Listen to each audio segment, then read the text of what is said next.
സി.ജെ. റോയ് കടന്നു വരുന്ന ഒരു സാഹചര്യം എന്ന് പറയുമ്പോൾ സി.ജെ. റോയ് പലയിടത്തും ജോലി ചെയ്യുന്നു. അത് കഴിഞ്ഞിട്ട് അസോസിയേറ്റ് ചെയ്യുന്ന ഒരു സ്ഥാപനം, സത്യത്തിൽ ആ സ്ഥാപനത്തെ പൊളിക്കുകയത് അയാൾ വെട്ടിപ്പിടിക്കേണ്ടുന്ന സാമ്രാജ്യങ്ങൾ റോയ് വെട്ടിപ്പിടിക്കുകയും അയാൾ നിസ്സഹായനായി നോക്കി നിൽക്കുകയും ചെയ്യുന്നൊരവസ്ഥയിലേക്ക് എത്തി. ഫാമിലി ലൈഫിനെ വരെ വല്ലാതെ നെഗറ്റീവായിട്ട് ബാധിച്ചിട്ടുള്ള ഒത്തിരി സംഭവങ്ങളുണ്ടായി. ശരിക്കും പറഞ്ഞാൽ അയാളുടെ പൈസയിൽ നിന്നാണ് സി.ജെ. റോയ് ഒരു സാമ്രാജ്യം കെട്ടിപ്പടുക്കുന്നത്. കുഞ്ഞുങ്ങൾക്ക് വിശന്നപ്പം റൊട്ടി മോഷ്ടിച്ചത്, അതും ഒരാളുടെ ജീവിത സ്വപ്നം തല്ലിക്കെടുത്തിക്കൊണ്ട് അയാളുടെ ഒരു സ്ഥാപനം അടിച്ചു മാറ്റുന്നതും തമ്മിലൊക്കെ ഒരുപാട് വ്യത്യാസങ്ങളുണ്ട്. കോൺഫിഡൻറ്റ് ഗ്രൂപ്പിൻ്റെ പല ഇടപാടുകൾക്കകത്തും സുതാര്യത കുറവുകളുണ്ട് എന്നുള്ളത് യാഥാർത്ഥ്യമാണ്. പരിപൂർണമായും അദ്ദേഹത്തിൻ്റെ കരങ്ങൾ ശുദ്ധമായിരുന്നില്ല. നമസ്കാരം. കോൺഫിഡൻറ്റ് ഗ്രൂപ്പിൻ്റെ എല്ലാമായിരുന്ന സി.ജെ. റോയ് മരണപ്പെട്ടിരിക്കുകയാണ്. കാരണം ആത്മഹത്യയാണ് എന്ന് ചിലർ പറയുന്നു, ചിലർ പറയുന്നു റോ കൊലപ്പെടുത്തിയതാണെന്ന് പറയുന്നു, ചിലർ പറയുന്നത് മറ്റു പല കഥകളാണ് ഇങ്ങനെ ഓരോ ദിവസവും വന്നുകൊണ്ടിരിക്കുന്നത്. അദ്ദേഹത്തിൻ്റെ ശവസംസ്കാരം ഇന്നലെ 5 മണിയോടുകൂടിയാണ് കഴിഞ്ഞത്. അതിനു മുമ്പ് തന്നെ ഒരുപാട് മാധ്യമങ്ങൾ ഇതുമായി ബന്ധപ്പെട്ടിട്ട് അനാവശ്യമായ വാർത്തകളൊക്കെ പുറത്തേക്ക് വിടുന്നുണ്ട്. രാജൻ ഭായി, സത്യത്തിൽ എന്താണ് ഈ സി.ജെ. റോയിയുടെ മരണത്തിന് കാരണം? അല്ല, നമ്മൾക്ക് ഇപ്പോൾ പലതിനകത്തും ചില ഫാക്ട്സ് വെച്ചുകൊണ്ടുള്ളൊരു നിഗമനത്തിലെത്താനേ പറ്റുള്ളൂ. അതിനകത്ത് അതായത് നമ്മുടെ മുമ്പിൽ ഫാക്റ്റ് അല്ലെങ്കിൽ ഡോക്യുമെൻറ്റേഷൻ ഒന്നും നടന്നിട്ടുള്ള ഒരു കാര്യങ്ങൾ നമ്മുടെ മുമ്പിൽ വസ്തുതാപരമായിട്ടുള്ളൊരു വിലയിരുത്തലിന് പറ്റുന്ന സാഹചര്യവും അല്ല ഇപ്പം അതിൻ്റെ ആഴത്തിലേക്ക് പോകാൻ. ഒന്ന് കുടുംബാംഗങ്ങളുടെ വേദന ഒരു വശത്തൊക്കെ ഉണ്ടാവും. എന്തൊക്കെയായാലും ആര് മരണപ്പെട്ടാലും അവരുടെ വേണ്ടപ്പെട്ടവർക്കും അവരോട് ഒട്ടി നിൽക്കുന്നവർക്ക് അവരുടെ അടുപ്പക്കാർക്ക് ആത്മസുഹൃത്തുക്കൾക്കും ഒക്കെ ഒരു വല്ലാത്തൊരു വേദനയായിരിക്കും കുടുംബാംഗങ്ങൾക്കൊക്കെ. പക്ഷേ എന്ന് പറഞ്ഞാൽ തന്നെയും ചില കാര്യങ്ങൾ പറയാതിരിക്കാൻ വയ്യ. നമ്മളിപ്പോൾ കഴിഞ്ഞ ദിവസം ഈ വിഷയം ഉണ്ടായപ്പോഴും നമ്മൾ ഈ സി.ജെ. റോയിയുടെ വിഷയത്തിനകത്ത് അതിൻ്റെ വേറെ കുറേ വശങ്ങൾ നമ്മൾക്ക് അറിയാമെന്നുണ്ടെങ്കിൽ തന്നെയും സൂചനകളുണ്ടെങ്കിൽ തന്നെ അതിലേക്ക് ചർച്ച ഇപ്പോൾ കൊണ്ടുപോകേണ്ടുന്ന ഒരു സമയമല്ല എന്നുള്ളത് കൊണ്ടാണ് കഴിഞ്ഞ ദിവസം നമ്മളത് ചെയ്യേണ്ട എന്ന് കരുതിയത്. പക്ഷേ ഇന്നിപ്പോൾ എല്ലാം കഴിഞ്ഞു.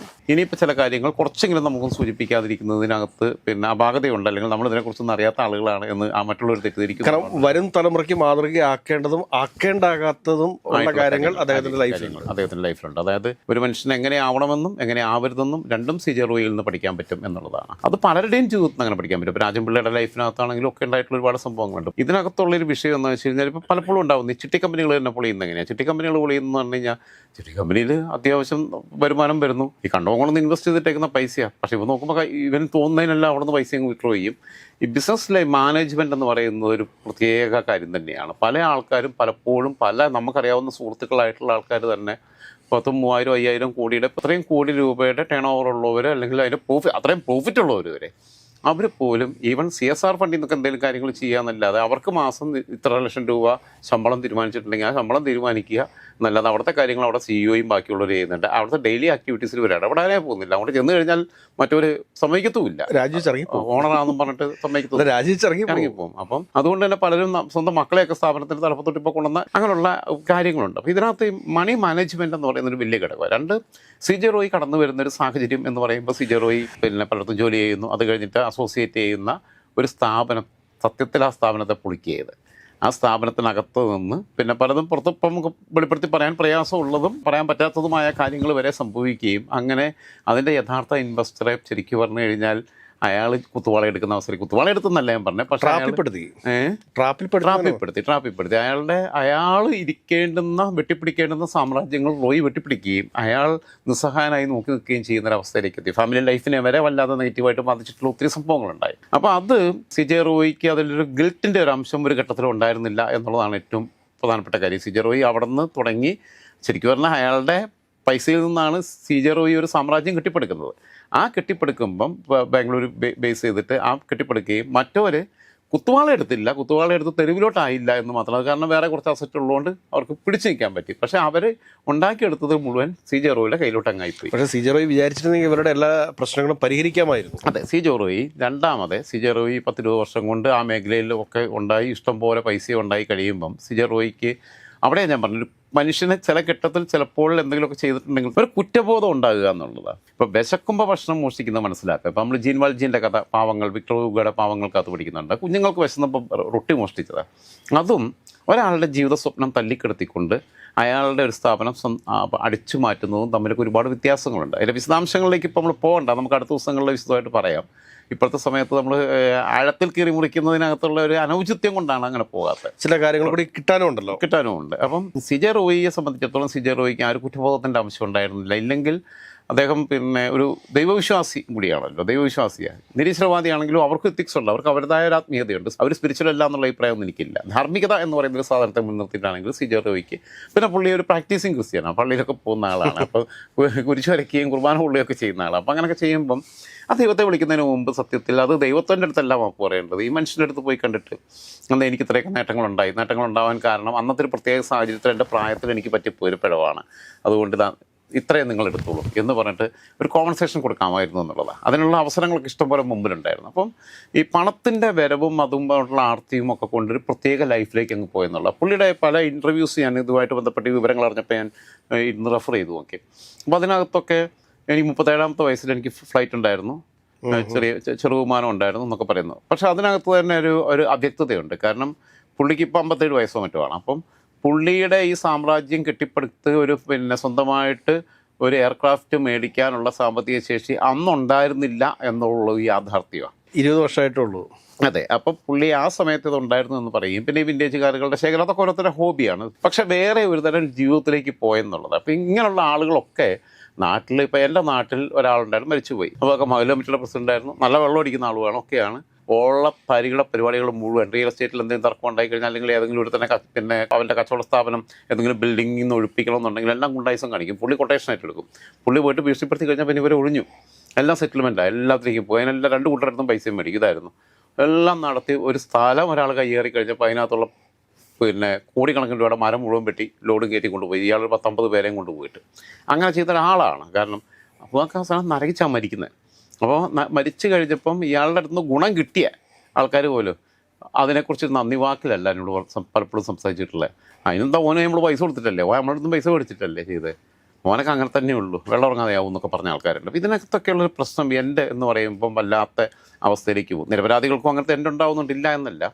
CJ റോയിയെ സംബന്ധിച്ചിടത്തോളം CJ റോയി ഈ മതിമറന്ന് പോകുന്ന രീതി ഉണ്ടായി. മതിമറന്ന് പോകുമ്പോൾ ആലോചിക്കേണ്ടത് മലയാളിയായ യൂസഫ് അലി അവിടെ നിൽക്കുന്നു എന്നുള്ളത് ആലോചിക്കണം.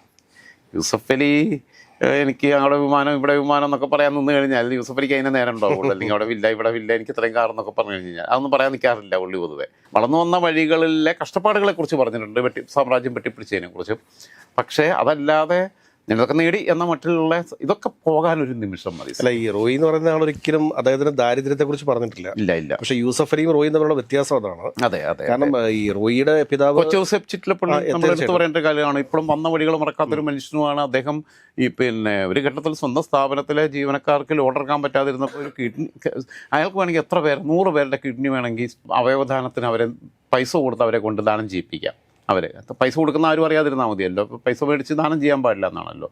പക്ഷേ പുള്ളിയുടെ കിഡ്നി കൊടുത്തിട്ട് മാതൃകയാകുകയെ. അപ്പം അങ്ങനെയുള്ള CJ റോയുടെ പറയുന്നത്, കാരണം ഈ CJ റോയുടെ പിതാവ് എന്ന് പറയുന്നത് ബാംഗ്ലൂരിൽ ഒരു ബേക്കറി നടത്തിക്കൊണ്ടിരുന്ന ആളാണ്. അതെ. അത് ആ ഒരു സാഹചര്യത്തിൽ നിന്ന് വന്ന കഥ ഇദ്ദേഹം പറഞ്ഞിട്ടില്ല. അതേസമയം യൂസഫ് അലിയും ഈ പറയുന്ന ബാക്കി എല്ലാ ആളുകളും അവരുടെ ബാല്യകാലത്തെ ദാരിദ്ര്യത്തെക്കുറിച്ചും അവരുടെ കഠിനാധ്വാനത്തെക്കുറിച്ചും ഒക്കെ പറയുന്നുണ്ട്. അതെ. അതവിടെയാണ് പിന്നെ കലാഭവൻ മണിയും ജയസൂര്യയും തമ്മിലുള്ള വ്യത്യാസം. തീർച്ചയായിട്ടും. ജയസൂര്യ ആദ്യമായിട്ട് സിനിമ കൊണ്ടുവന്നവരുടെ പേര് പോലും പറയുന്നില്ല, അങ്ങനെ നടന്നവനാ. പക്ഷേ അതേസമയം അവന് അഹങ്കാരവും ജാടയും തലക്കി പിടിച്ച് ആർത്തിയും മൂത്ത് അങ്ങനെ പോയി.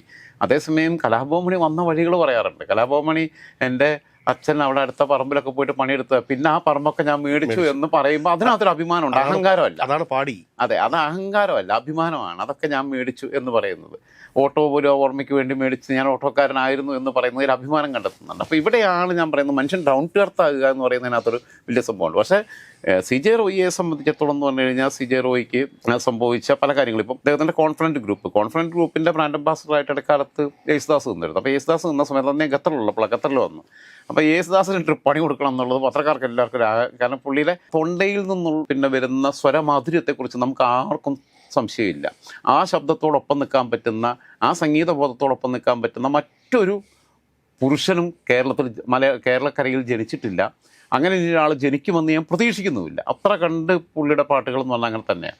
പക്ഷേ അങ്ങനെ തൊണ്ടയിൽ നിന്ന് വരുന്ന സ്വരമാധുര്യത്തിനോ അതിൻ്റെ ഗാംഭീര്യമോ അല്ല നമ്മൾ പ്രതീക്ഷിക്കുന്നത്. ഹൃദയത്തിൽ നിന്നുള്ളൊരു ശുദ്ധ സംഗീതത്തിൻ്റെ ഇതിനു വേണ്ടി നമ്മൾ കാതോർത്തിരിക്കുന്നുണ്ട്. അതിനകത്തൊരു സ്നേഹത്തിൻ്റെ മണം ഉണ്ടാവണം, അതിനകത്ത് അത് സ്നേഹത്തിൻ്റെ സംഗീതമായിരിക്കണം.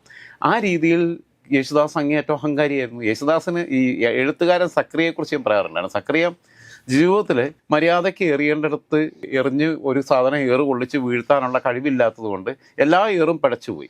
ആ കൂട്ടത്തിൽ പുള്ളിയുടെ ഒരേറും മാത്രമാണ് ഇച്ചിരി പിഴയ്ക്കാതിരുന്നത്. യേശുദാസിനെ കല്ലെറിഞ്ഞു ആ പ്രതിഷേധത്തിന്റെ ഭാഗമായിട്ട്. അത് വലിയ വിവാദമായിരുന്നു പണ്ടാ യേശുദാസിനെ അപ്പം അങ്ങനെ വലിയ വിവാദമൊക്കെ ആയത്. അപ്പം പിന്നെ പക്ഷേ എറിയേണ്ട അടുത്ത് മര്യാദയ്ക്ക് കൊള്ളിക്കാൻ പുള്ളിക്ക് അറിയത്തില്ല, സക്കരയ്ക്ക് അത് സാഹിത്യത്തിലും അറിയത്തില്ല, ജീവിതത്തിലും അറിയത്തില്ല എന്നുള്ളത് തെളിയിച്ചു. അതുകൊണ്ട് യേശുദാസിന് വലിയ പരിക്കില്ലാതെ രക്ഷപ്പെട്ടു.